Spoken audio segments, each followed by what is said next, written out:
Hey y'all, how's your day been? Hope it's been good. So, the topic tonight is it's dark, it's scary, it's alarming, it's terrifying, but it happens and it's going on. And I'm talking about like the Satanic church, the Satanic cults, if you will, out there. And whether or not they admit to sacrificing animals and even people, it is going on in the world today. In 2016, the U.S. government recognized the Satanic Church as a religious organization. So they have constitutional rights and they have constitutional protection under the law. They, and I'm talking about satanic cults and all, are fighting for the right to uh, fly a satanic flag and put up monuments with depicting the goat slash man, and they want those to be available. Just like you would see like a statue of Jesus, they feel like they have that right. So, and it is growing. The satanic movement is growing rapidly. It's all over the world. There's synagogues or I don't know if I'd call them a church, but satanic churches all over, and it's kind of like a secret society. So, and it's all walks of life. So you don't know who is into this or not, but there are people that are surviving rituals that are performed on them in the name of Satan. And I'm going to share a few stories with you.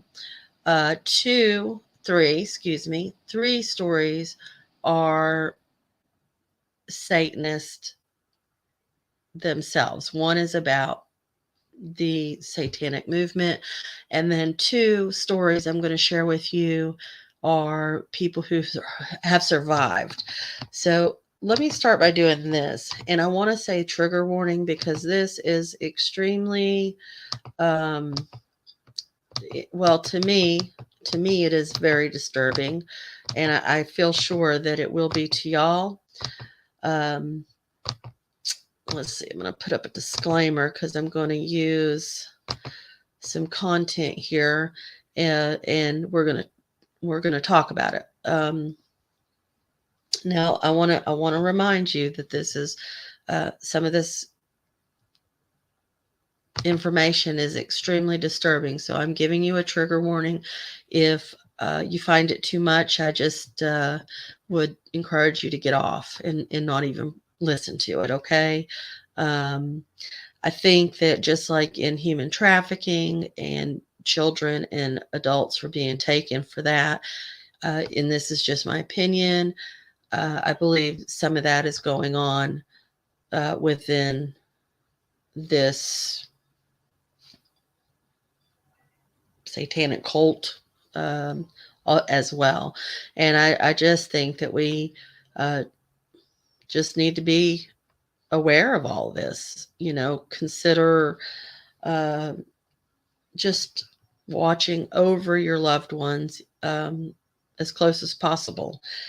So this one woman's story, and I tried to do this last night, and because my computer's so old and because StreamYard was being difficult, I had a hard time recording it. I did, but I wasn't satisfied with it.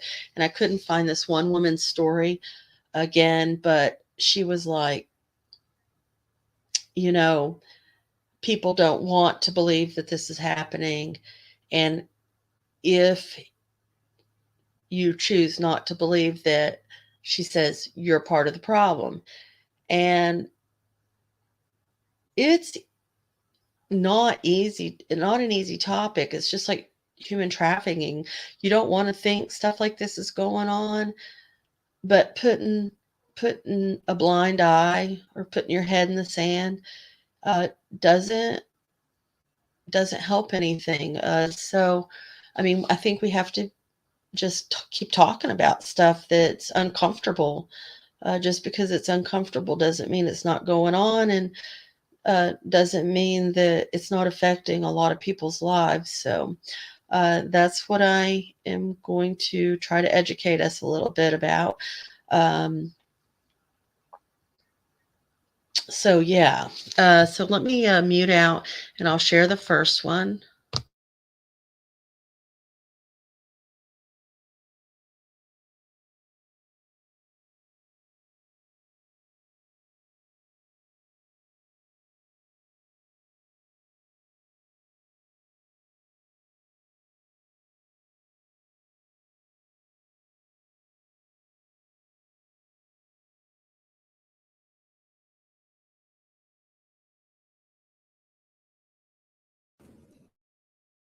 I am not sorry for some.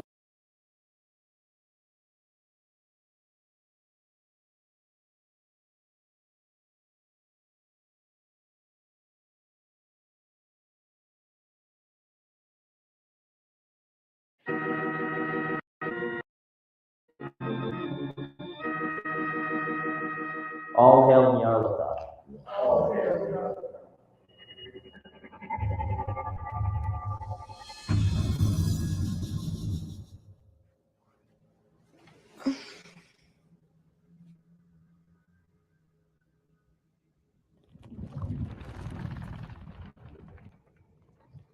The Antichrist is coming.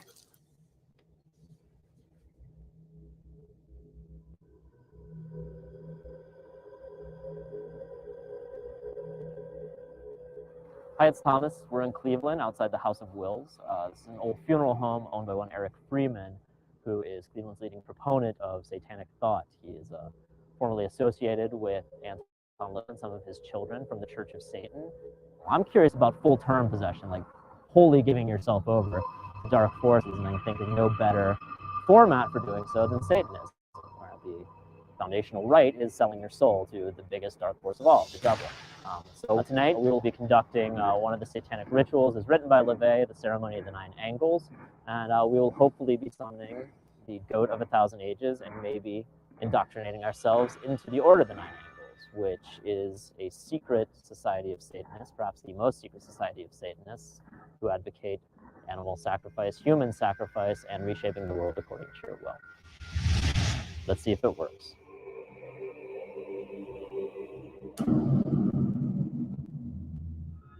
Hail Satan! Hail Satan!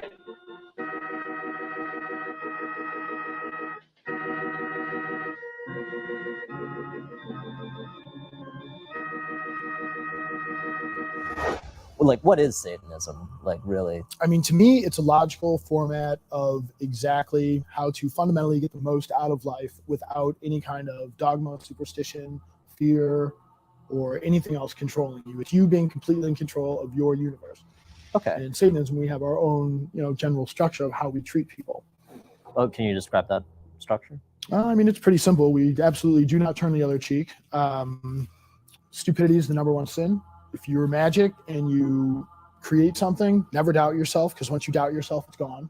And that's the worst part about heaven or hell or any of that, is that people fundamentally believe that after this existence, they're going to go to a better place. So what you do here doesn't matter. And that's really sad. I would say these things like the skulls, the tombstones, the coffins, any of these various objects of art are memento moris, are just symbols of death.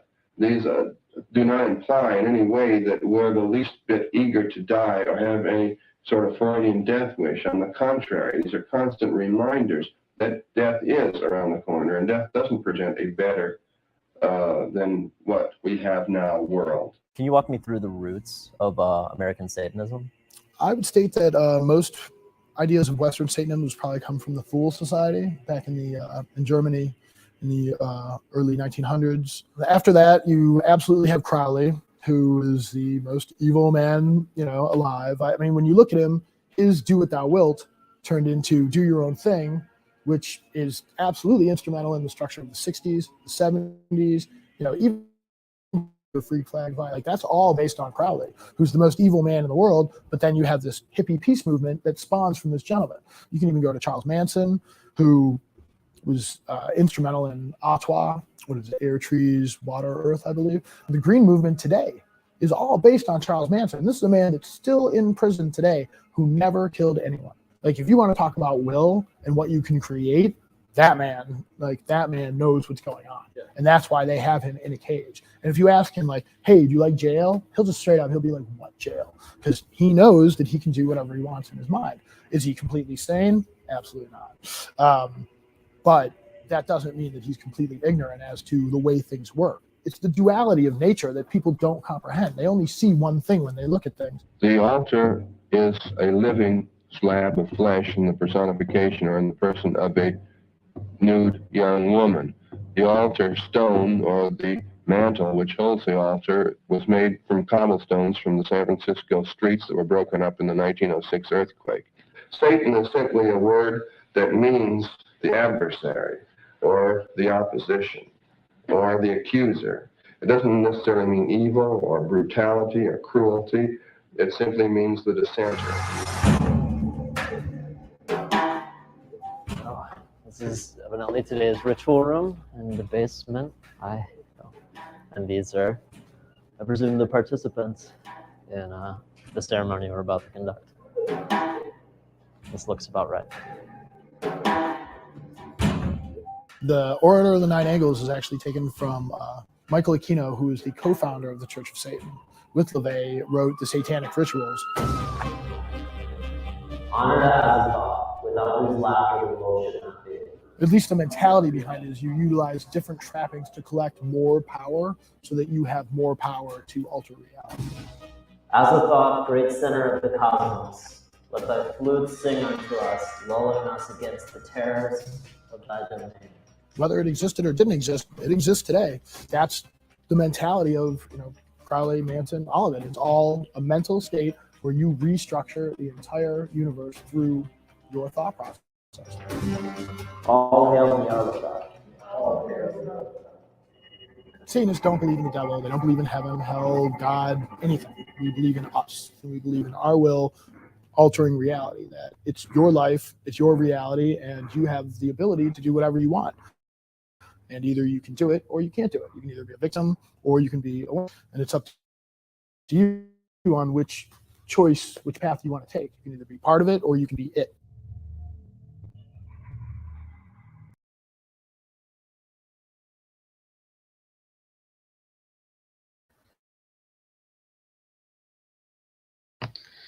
Okay, I'm glad he said something. I was going to tell y'all that. Okay, so there is a really dark thing here. He says that they don't believe in Satan or God, or they kind of worship themselves. But when they're doing these rituals, they're calling on the dark powers of the world, of the universe, which is Satan. I don't know how they can say they don't believe in Satan. This is just my opinion. If they are calling on him to empower them, it is really scary because Well, do I even need to tell you why that's scary? I don't think I do. Um, I am going to share a story with you. This actually happened in North Carolina. There's this young man who worships Satan, and inside the home, and I wished I had pulled this up. It was just repulsive. There were satanic stuff all over the walls, the floors, the ceilings.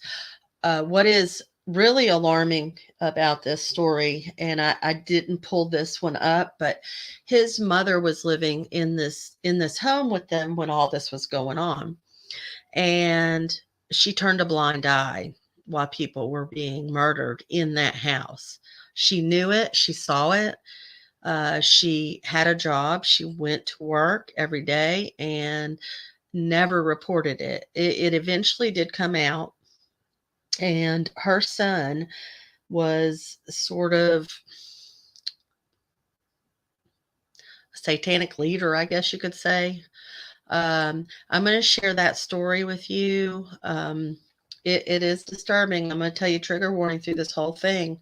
And it does get worse. Okay. So, I'm going to mute out.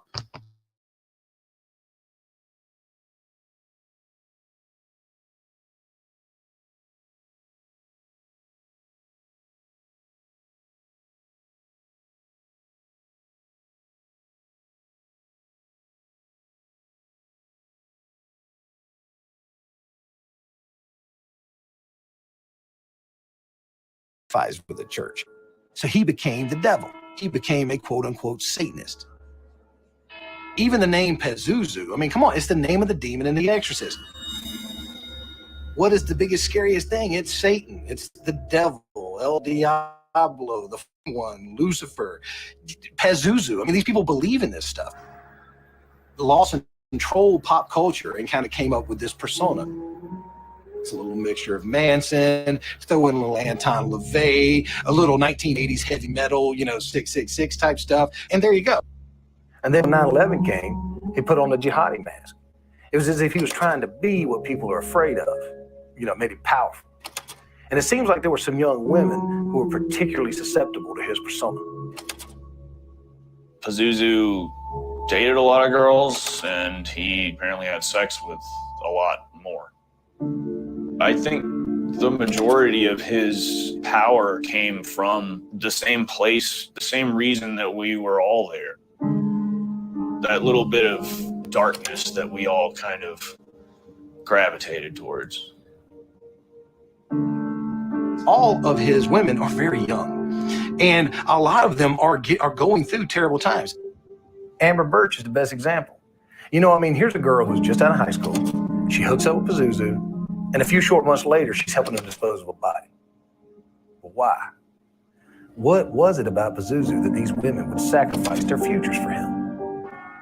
When I first met Pazuzu, he told me that he was the gatekeeper of hell.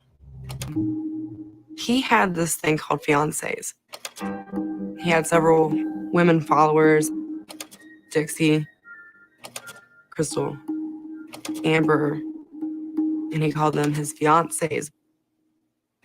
That term has always stuck with me, fiancés. He had the sense of power. Power of fear. That's where I think Pazuzu derived most of his power from. Pazuzu would tell me all these crazy stories about, hurting and maiming people. I'd look at him and just be like, okay, buddy, sure you did. You sure do. The first time I met them, I drove Amber, or Bubbles, and Pazuzu home. When I saw their front door, that's when I knew something was highly wrong. I didn't want to be there. I wanted to leave immediately. But they asked me to stay and watch a home video of theirs. The video was of Pazuzu and Bubbles dancing around naked. Bubbles lying on a bed in one scene, doing inappropriate things to herself. I knew the video made me nauseous. It was intense. Pazuzu in one shot had a knife and a bloody bandana on his head. Apparently, it was Josh's bandana, from what I was told by everyone that hung out with him. They had trapped him in a basement, and they'd starved him for days. And either before or after they shot him, they cut off his extremities, his arms and his legs and his penis, and they buried him in pieces. Crystal was proud to tell everyone she knew that she was involved.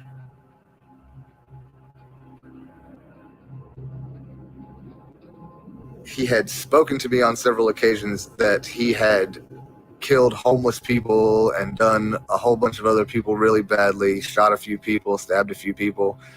There was never any proof to my knowledge of any of these things happening. You know, I just thought that he was trying to look cool. I was there hanging out, and Paz told me, hey, I got a person in my basement. Okay, cool, whatever, dude. It's not my problem. I was told, if a person comes out of the basement, don't let them go. No one ever made a sound. No one ever knocked on a door. No one ever did anything. I was told that there was a person in the basement. I said, sure. If they come out of the basement, I'll make sure they don't leave.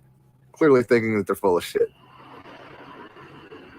Pazuzu looked at me, grabbed a very large knife. It was more or less a sword, but he said, I've done something. He didn't say what he had done. He said, you're going to help me dig this hole or I'm going to kill you.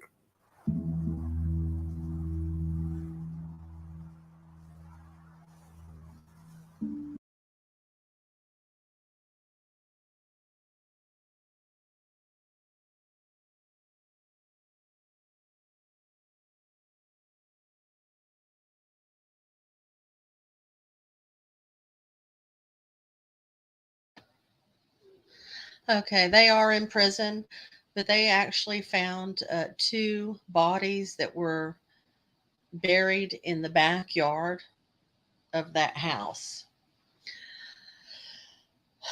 Very alarming stuff. It really is. I'm going to share one more clip about people who partake in these kind of things, rituals, etc.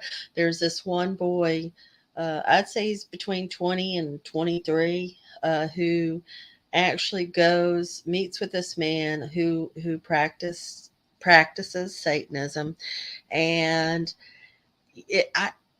this one's alarming. I mean, they're all alarming, but this is alarming because this young boy was raised Catholic and just wanted to know what it was about, and actually goes and does a ritual with this man. The language is bothersome. He does hail Satan and all of that, so trigger warning. If you find the last 2 videos that I shared with you alarming, I probably would say don't watch this, because it is. I'm going to end with the most positive story that I have, but this is alarming because this guy in this video comments about, talking about people that he knows personally that practice Satanism, and he says nurse, politicians, just like pilot, normal like people out there in the world who do this in their private life. So I'm going to mute out, watch it, trigger warning, and we'll get back together.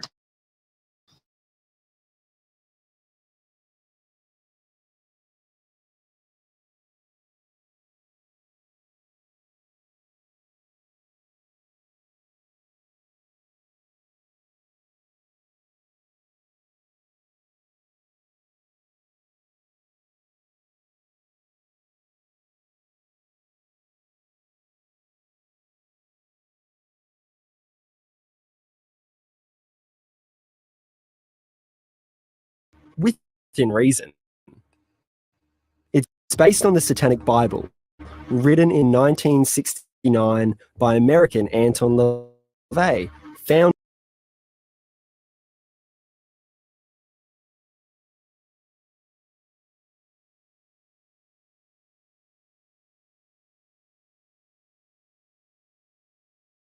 is a sort of do-it-yourself God kit oriented towards personal power. They don't worship or believe in Satan. Satan is just a symbol of being able to raise the middle finger to society, if you want. But they embrace the character of Satan to express that attitude. It's a lot to take in, but the devil is in the detail. So it's almost like self-love, put yourself first, always. 100%. It's a very selfish, carnal religion. That's why it's not for everyone. But it is for this guy, David Sinclair Smith. He's been a Satanist since 1992. A friend gave him LaVey's Satanic Bible, and it resonated with David as soon as he read it. He's now an expert in the church and its practices, which include spells, magic, and rituals. Rituals, first and foremost, are what we call a psychodrama. When I call upon Satan and just saying that, it just resonates and it channels a feeling. So when I say, "Hail Satan," it empowers. It makes me feel like I'm charging this energy, this dark force in nature in the universe, which is immense. A lot of this is performance, but David believes these rituals can have real-world consequences. You can feel it in the air. You can feel a buzz. So has there been anything in your life where you've done a ritual and then it's actually come true? Numerous times. Numerous times. So what's the worst spell that you've ever cast on someone? Well, I've cast a few negative ones, I guess, anger, destruction rituals. Once I had a neighbor, they used to, like in the middle of a weeknight, play music really loud. And this is when I was studying at uni and just needed rest. So I did a curse, and they, in about probably a month or so, committed suicide and hung themselves. Oh, wow. So that stopped that music. Do you feel guilty? No. So like, no matter what spell you cast, if it comes true, it's... Why would I cast a spell if I didn't want an outcome? I didn't go up and kill that neighbor myself, so there's no repercussions of the law coming to me and arresting me. And most people go, "Oh, that's interesting. That's just a coincidence." It's like, yeah, cool. It's a coincidence. I don't care. The outcome, I got. So in my view, so what? I got a cathartic release. I got my anger out. When they played their music, I was like, whatever. But eventually, the music stopped.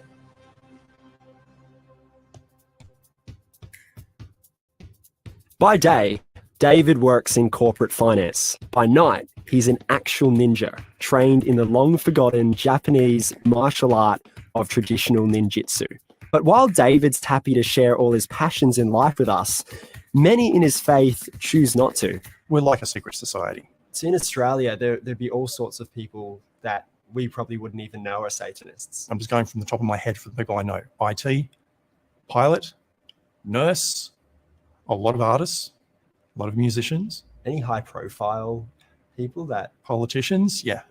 There are certain politicians I know, people in the intelligence community. I've met and interacted with these people in Europe and America and Australia at Church of Satan gatherings, where it's like, whoa, that's that celebrity. I did not expect them to be a Satanist, but here they are, and I'm talking to them. You can't reveal names. Absolutely not. That keep it really down low. Yeah, got to, because they're public figures. There are almost 3,000 Satanists in Australia, so I want to know what it is that draws them to this religion. Soon, I'll be taking part in a ritual and asking Satan, I think, to help me make my life better in a very specific way. Instead of a destructive curse, David will use some of Satanism's good magic. Where's the ritual going to be? Okay, it's going to be up in a unnamed mountain somewhere. amongst the forests of Wollongong, and so it's a secluded area. Yeah, it should be interesting. So I'm quite excited because obviously I want to do a ritual for myself to achieve something that I've wanted to achieve for a while, which is to get into like a meaningful relationship. I feel like all the relationships I've been in have been quite short term, like all like 6 months or less. Yeah. So I guess just trying to find someone that I can experience a meaningful relationship with. Yeah, absolutely. This is the time in this formalized way to channel and harness that goal and make it manifest. To do that, I'm about to get a quick crash course on what's involved at the ritual. There's the bell to open the ceremony, a small sharp sword, a copy of the Satanic Bible, of course, this thing, and a chalice made out of a human skull. These are the tools we're going to use in this ritual. Here's where the fantasy comes into play. And amongst the candles and the flames and the ambience of the forest, trust me, you'll get this primitive, primal feeling of like, there's other things out here. Also about the ritual, if you can, wear black. All black. All black. All black. It's because you're channeling the forces of darkness. Wearing salmon pink doesn't quite work. This may not cut it.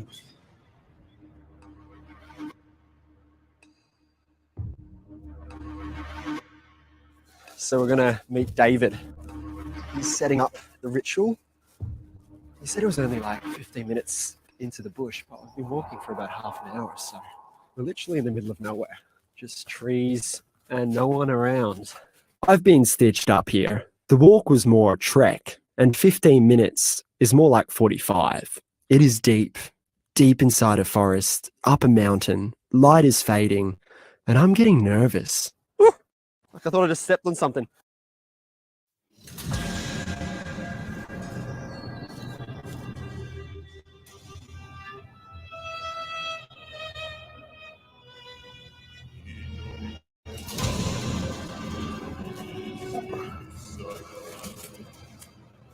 Hey, David. I thought I told you to wear black. I didn't come prepared. All right, fair enough. That'll look Sufficient. All right, well, now you're dressed for the part. We'll start the fires and then we'll begin the ritual. This area has been used a number of times by David for ceremonies, although the wet wood and dodgy fire starters makes for a pretty slow start.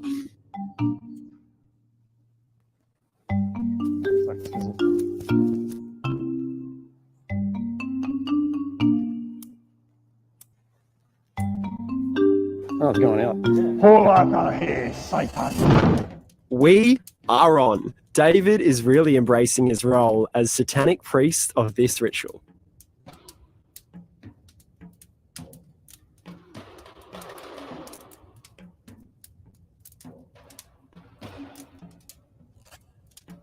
Thank you. All right. Ready to go? Yes. Let's do this ritual.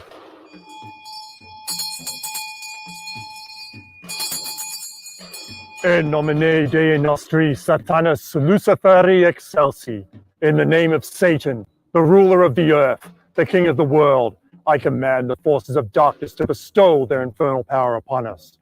Open wide the gates of hell and come forth from the abyss to greet us as your brothers and friend. Hear the names: Ishtar, whore of Babylon; Pan, Eros. Come forth and manifest Kieran's wish, his goals, his passion, this night and forevermore. Shall drink of the chalice. Kieran, partake. Thank you. The whole thing? As much as works for you.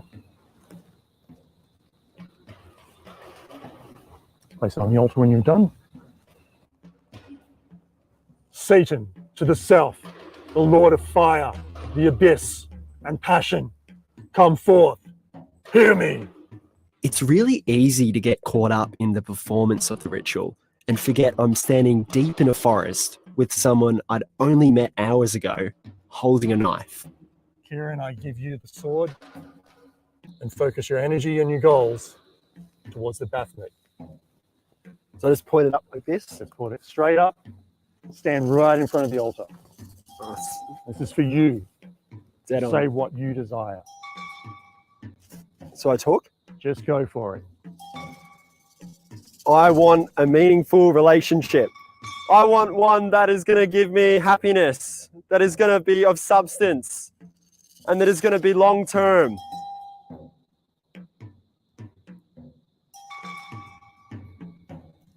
Hail Satan. Wait, you're here now. That's fine. That's fine. If you can end it whenever you want with Hail Satan and so forth. If you want to do that, just there is a term called Shemham Farash. Yeah. So if you want to say Shemham Farash and then Hail Satan. Shemham Farash. Shemham or Ash. Shemham Farash. Shemham Farash. Hail Satan. Hail Satan. I'll close off the ritual for you. Napare, Wahahake, Das Boriano, Vakforane Loremano. By all the gods of the pit, and the fallen goddesses of lusciousness and desire will come forth and manifest this desire, and Kira shall indulge in his delight.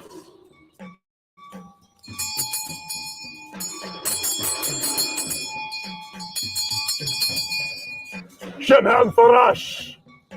Hail Satan! So it is done. Okay, the ritual's done.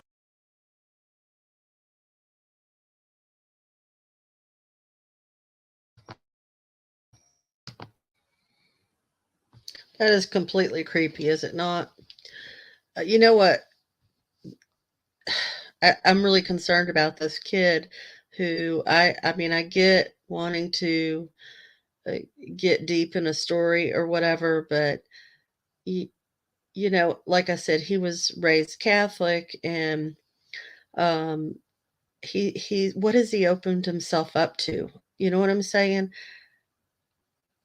Like, as a Christian, it, that was very disturbing to me. I would never put myself in a situation like that, not for a story, not for any reason. He and they say they don't believe in Satan, but they call on him. So very troubling, really, for me. It's really bothersome. Okay, now I'm going to give you a trigger warning because this next story is a young girl from age 2 to 15 was raised in a satanic cult, and lots of bad things happened to her. She was left in the care of her grandmother and finally got out at 14 or 15 years old. But what she had to endure is really hard to believe. But they had doctors who were able to corroborate that there was sexual abuse. She's been to psychiatrists, counseling rather.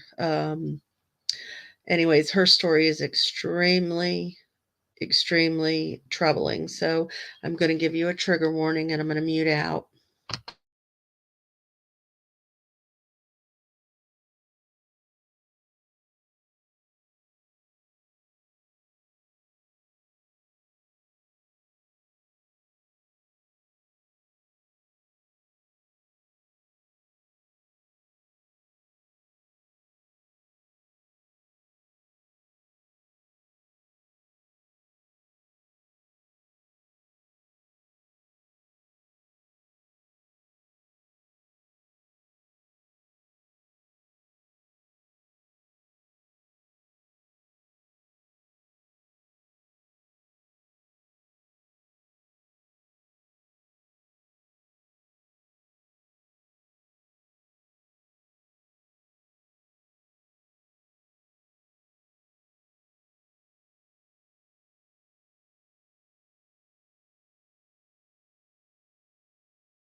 Okay, it's loading finally. Okay, sorry, that's the bad thing about having a slow computer. Okay, hold on. Old slow computer.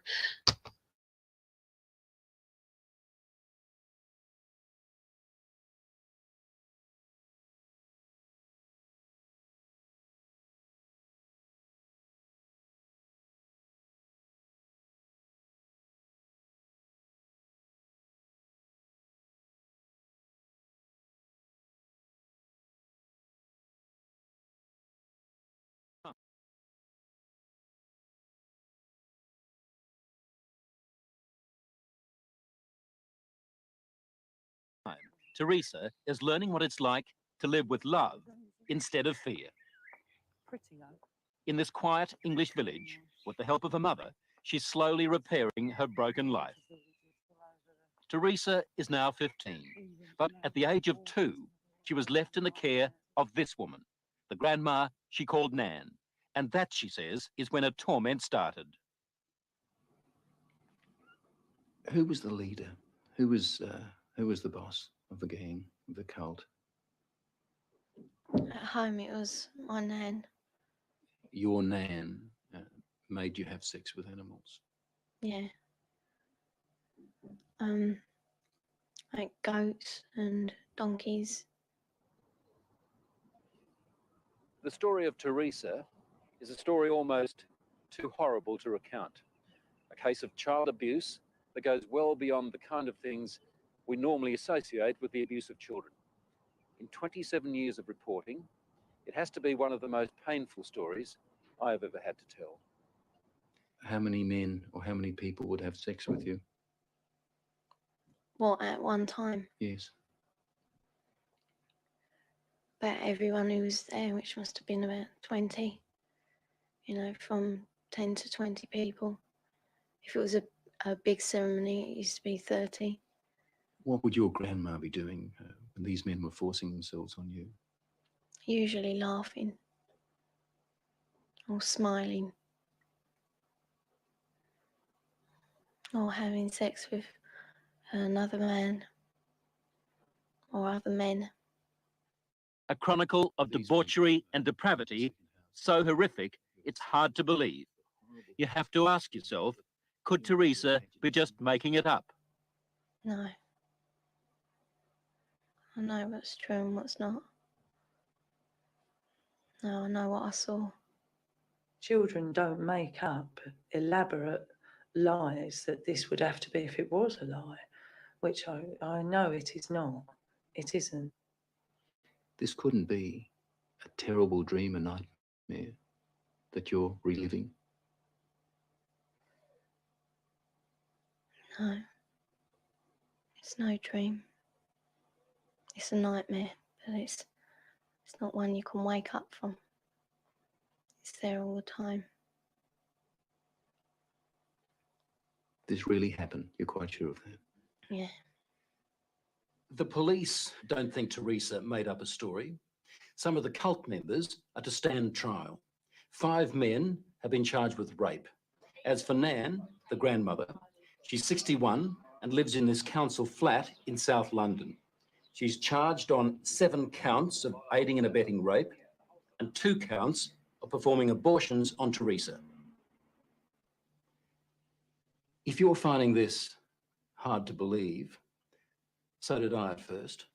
But then there are the medical reports, evidence of sustained sexual abuse. And there's this, a statement prepared for 60 Minutes by Teresa's psychiatrist. It says, in my opinion, Teresa's account is not the product of a psychotic illness, nor the figment of a fertile imagination. I believe her to be telling the truth. I know what's true and what's not. We also took Teresa's story to this man, therapist Ray Wire. He reads a transcript of our interview and listens. It's no dream. Few people, if any, in Britain have counselled of satanic abuse or Satanists themselves as Ray Wire has. If there is an expert on satanic cults, it would have to be him. Do you believe Teresa's story? I believe Teresa's story. It's exactly 5 and 4, giving information that ties up with Teresa. How do those children know?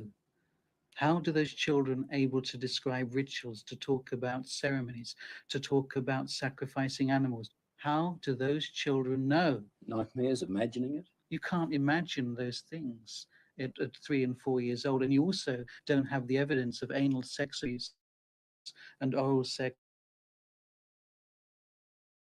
abuse and all that other abuse that clearly those children have experienced and endured. During these ceremonies, was Satan, the devil, ever referred to? He was called Lucifer.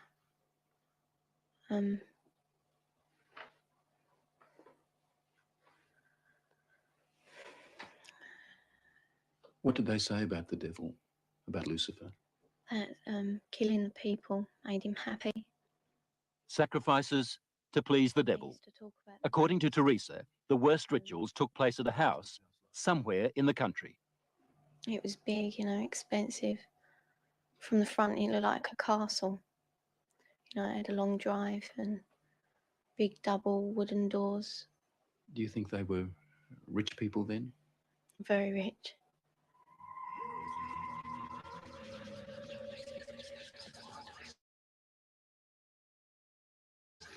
Now, where was this big house somewhere in the country?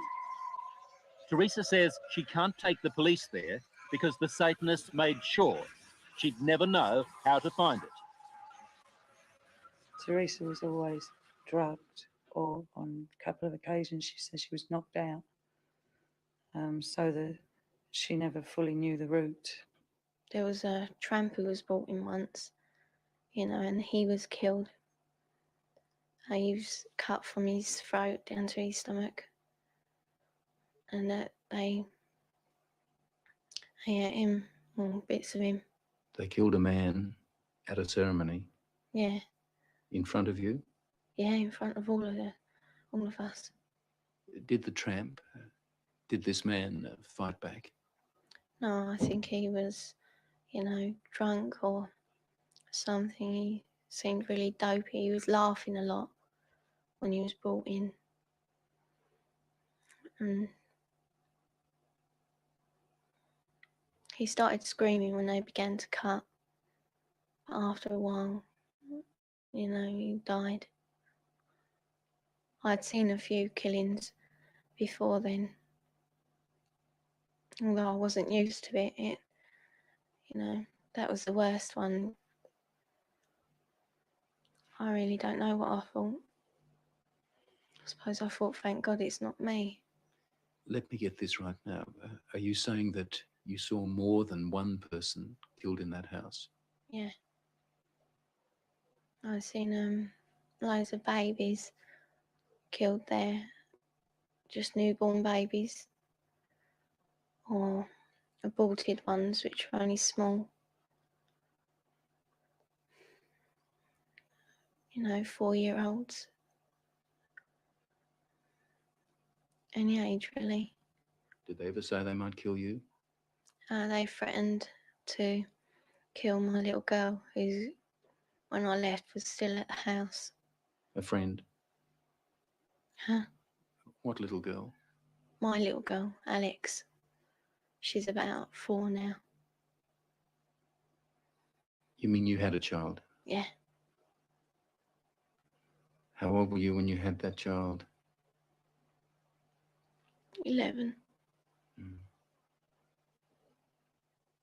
Motherhood at the age of 11. Never talked But from what Teresa told her mother, it wasn't the only pregnancy. We think about 7 or 8 times. It's hard to say. It was constantly happening from the time she was capable of being pregnant. What happened to the pregnancies, to the babies? They were aborted by my nan or by one of the doctors at the house. There were doctors there at that house? Yeah, there was 2, I think. Yeah, and a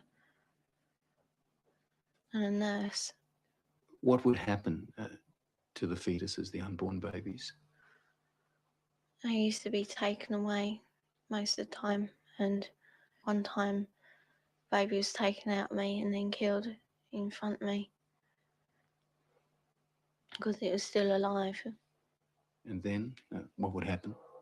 Well, after they killed it, they would eat it. But we were also made to eat it. You were made to eat your own fetus. Yeah. Who made you do this? My nan. You'd think the one person in the world you could leave a little girl with would be grandma. Someone to give her love and protect her from harm.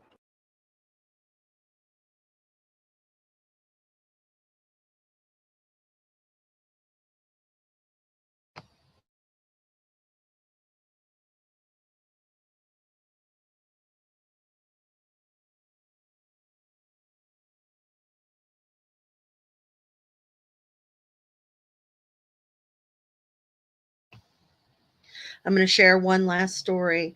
Can only go for an hour, or it won't let me upload. So I'm going to go ahead and mute out and share.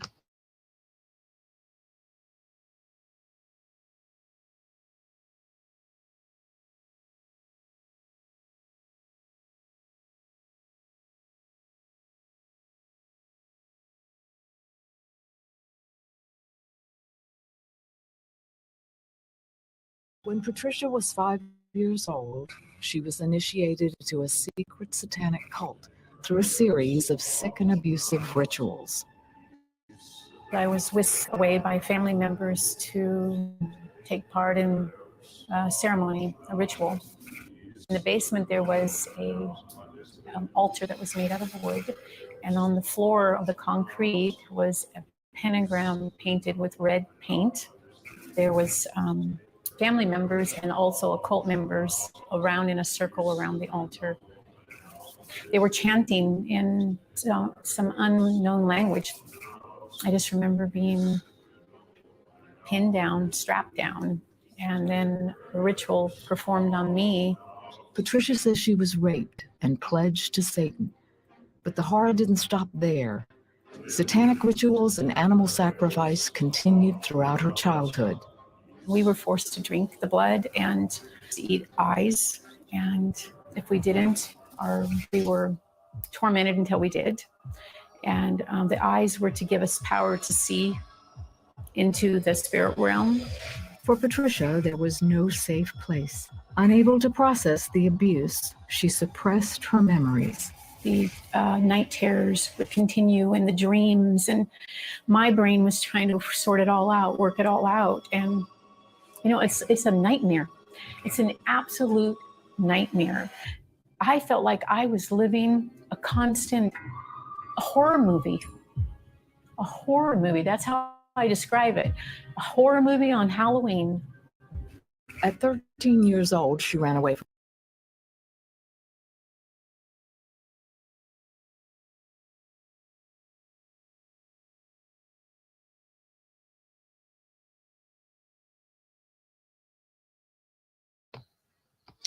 Okay.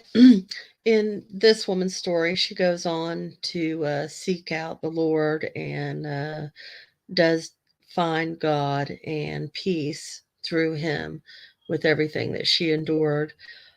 It just came to me just now. I remember in high school in my art class, there was this guy and this girl that were in my class, and they used to talk about worshiping Satan. And I just thought, what? And it was so weird. And they pulled out this book and showed like ritual and sacrifice and like you know, where they can perform like spells and things like that. And I just remember being so kind of creeped out by that. And I wasn't saved at the time, but I was just thinking, you know, could I have been a victim of something like this if I had been more interested in it? anyways, I know this has been very disturbing.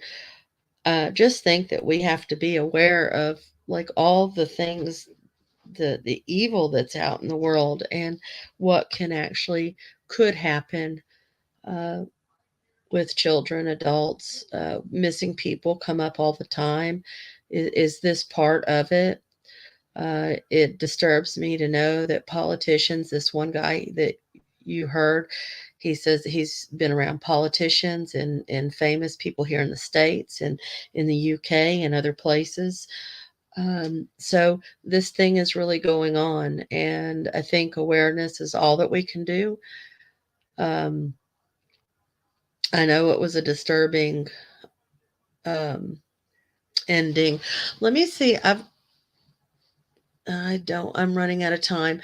It won't let me upload if I don't end it now. So um, y'all leave me comments. I apologize for the disturbing content, but I just wanted to bring a general awareness, especially since this is a growing thing. It In the United States, there's over 12,000 organizations that are undocumented. So it is a real thing. It is happening. Sacrifices are being made, animals, people, as disturbing and alarming as it is.